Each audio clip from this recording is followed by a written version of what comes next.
जब कभी सत्ता अकेले पाने में कोई बंधन होता है, सुना है, तभी तो आपस में गठबंधन होता है।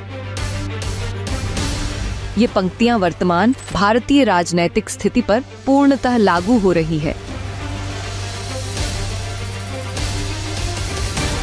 सत्ता की चाहत, लोकतंत्र की जरूरत और संविधान का पालन करते हुए जब कभी एक दल को बहुमत नहीं मिल पाता है, तब शुरू होता है राजनैतिक समझौतों का दौर।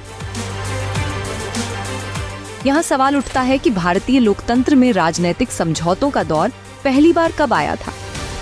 इसके अलावा हम ये भी जानेंगे कि गठबंधन का अर्थ एवं राजनैतिक गठबंधन आखिर होता क्या है, और साथ ही साथ इसकी ऐतिहासिक पृष्ठभूमि और वर्तमान परिस्थितियों के बारे में भी चर्चा करेंगे। तो आइए शुरू करते हैं बिल्कुल शुरुआत से। गठबंधन के लिए अंग्रेजी शब्द कोलिशन लैटिन से लिया गया है, जिसका अर्थ साथ चलना होता है। राजनीति में इसका इस्तेमाल विभिन्न राजनीतिक समूहों के बीच बने अस्थायी गठबंधन के लिए किया जाता है।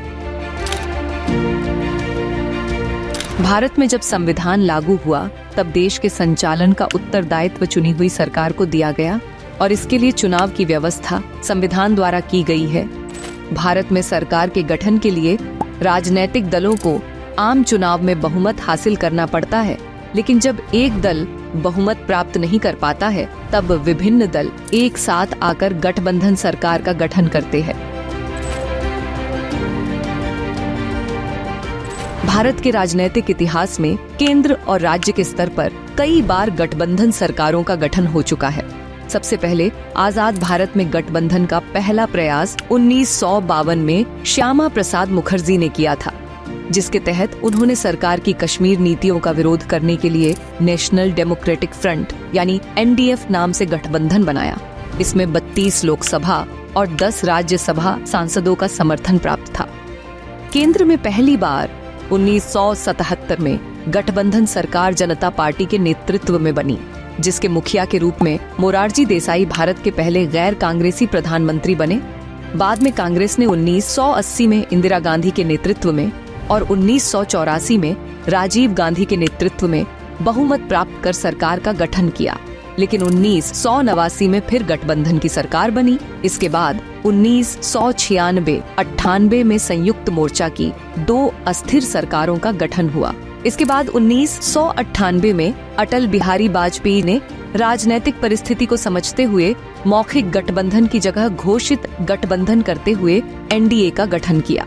अगर बात यूपीए की जाए तो वर्ष 2004 के आम चुनाव में NDA का सामना करने के लिए कांग्रेस समर्थित पार्टियों ने यूपीए यानी संयुक्त प्रगतिशील गठबंधन का गठन किया था। यहाँ पर यह जानना दिलचस्प होगा कि NDA और यूपीए की सरकार कब कब देश में रही। भाजपा के नेतृत्व में बने NDA ने अटल बिहारी वाजपेयी के नेतृत्व में 2 सरकारें बनाई। गठबंधन ने 9 मार्च 1998 से 22 मई 2004 तक अपनी सरकार चलाई थी। इस गठबंधन में भाजपा के साथ अन्नाद्रमुक, बीजद, अकाली दल, शिवसेना, TMC जैसे दल शामिल थे।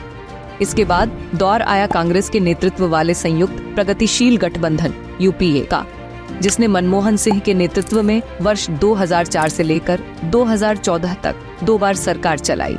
इस गठबंधन में NCP, Rajad, Lojpa, DMK, Trinamool, TRS, Jhamumo जैसे दल शामिल थे और कुछ दलों ने सरकार को बाहर से समर्थन दिया था। इस तरह देखा जाए तो 2004 में पहली बार NDA बनाम यूपीए का राजनीतिक मुकाबला हुआ था, जिसमें यूपीए ने बाजी मारी थी। इसके बाद 2009 के चुनाव में भी यूपीए विजयी रहा था, लेकिन 2014 में नरेंद्र मोदी के नेतृत्व में NDA ने सत्ता में बेहतरीन वापसी की और तब से अब तक सत्ता पर काबिज है। अब आपके जहन में ये सवाल आना लाजमी है कि आखिर ये इंडी गठबंधन क्या है और कैसे बना। बात करते हैं 2023 की, जब NDA का सामना करने के लिए इंडी गठबंधन अर्थात भारतीय राष्ट्रीय विकास समावेशी गठबंधन 28 दलों के नेताओं द्वारा घोषित एक विपक्षी मोर्चा के रूप में स्थापित हुआ और 2024 का चुनाव NDA बनाम इंडिया के बीच लड़ा गया, जिसमें NDA की भारतीय जनता पार्टी ने 240 सीटें हासिल की हैं, जबकि तेलुगु देशम पार्टी TDP और जनता दल यूनाइटेड जैसे प्रमुख सहयोगियों ने गठबंधन की सीटों में क्रमशः 16 और 12 सीटें जोड़ी हैं। जबकि इंडिया ब्लॉक ने 233 सीटें जीती। इस ब्लॉक में कांग्रेस को 99 सीटें, समाजवादी पार्टी को 37 सीटें, तृणमूल कांग्रेस को 29 सीटें और डीएमके को 22 सीटें मिली। इसके अलावा अन्य दलों और निर्दलियों ने संसद के निचले सदन में कुल 18 सीटें जीती हैं।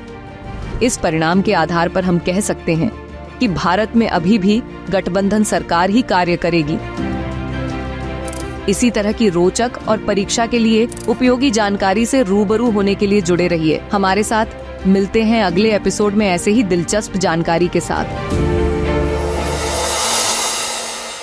डियर व्यूअर्स, अपने एग्जाम की तैयारी को और बेहतर करने के लिए हमारे चैनल को लाइक, शेयर और सब्सक्राइब करना न भूलें।